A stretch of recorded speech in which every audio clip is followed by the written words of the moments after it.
बहुत समय पहले की बात है। किसी गांव में 6 अंधे आदमी रहते थे।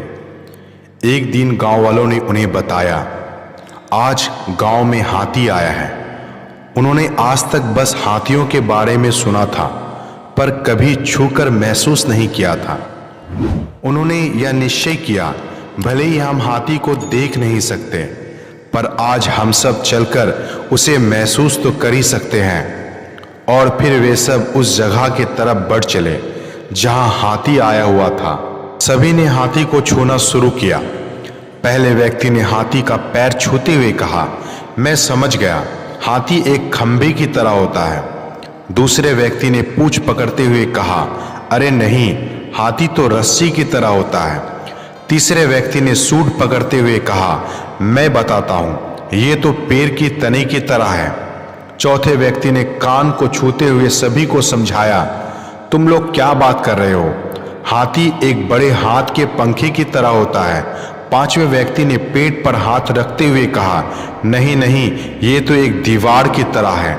छठे व्यक्ति ने अपनी बात रखी, ऐसा नहीं है, हाथी तो एक कठोर नली की तरह होता है। और फिर सभी आपस में बहस करने लगे और खुद को सही साबित करने में लग गए।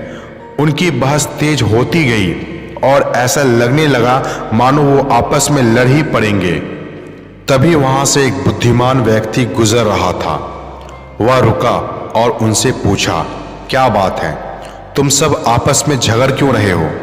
उन्होंने उत्तर दिया, हम यह तय नहीं कर पा रहे हैं कि आखिर हाथी दिखता कैसा है। और फिर बारी बारी उन्होंने अपनी बात उस व्यक्ति को समझाई।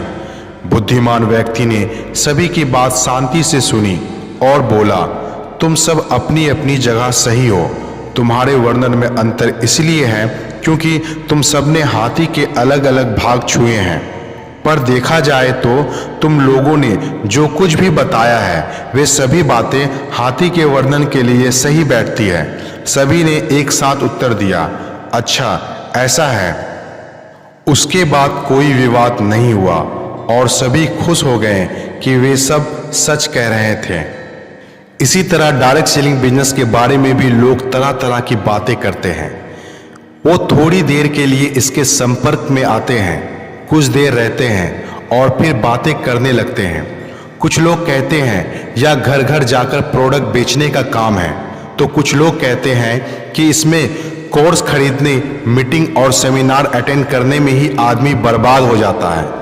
तो कुछ लोग कहते हैं मेंबर बनाने की कोई स्कीम है, तो कोई कहता है इसमें सफल होना मुश्किल है, तो कोई कहता है यह नहीं चलता है, और ज़्यादातर कहते हैं ये हमारे बस का नहीं है क्योंकि हम किसी को राजी नहीं कर सकते। आमतौर पर यह धारणा है कि ज़्यादा कमाने के लिए ज़्यादा मेहनत करनी पड़ती है, पर ऐसा नहीं है, क्योंकि आपकी आमदनी तब बढ़ती है जब आपकी सोच बदलती है, ना कि आपकी एक्टिविटी। आगे आने वाले समय उपभोक्ता द्वारा वितरण है।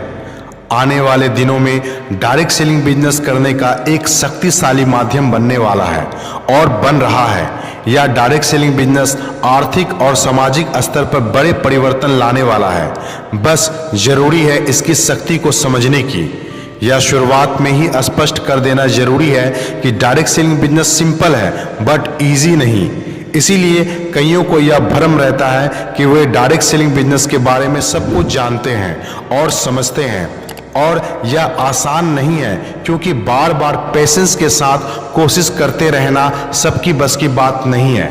दोस्तों, कई बार ऐसा होता है कि हम अपनी बात को लेकर अड़ जाते हैं कि हम ही सही है और बाकी सब गलत। जब अगली बार आप ऐसी किसी बहस में पड़े तो याद कर लीजिएगा कि कहीं ऐसा तो नहीं है कि आपके हाथ में सिर्फ पूंछ है और बाकी के हिस्से किसी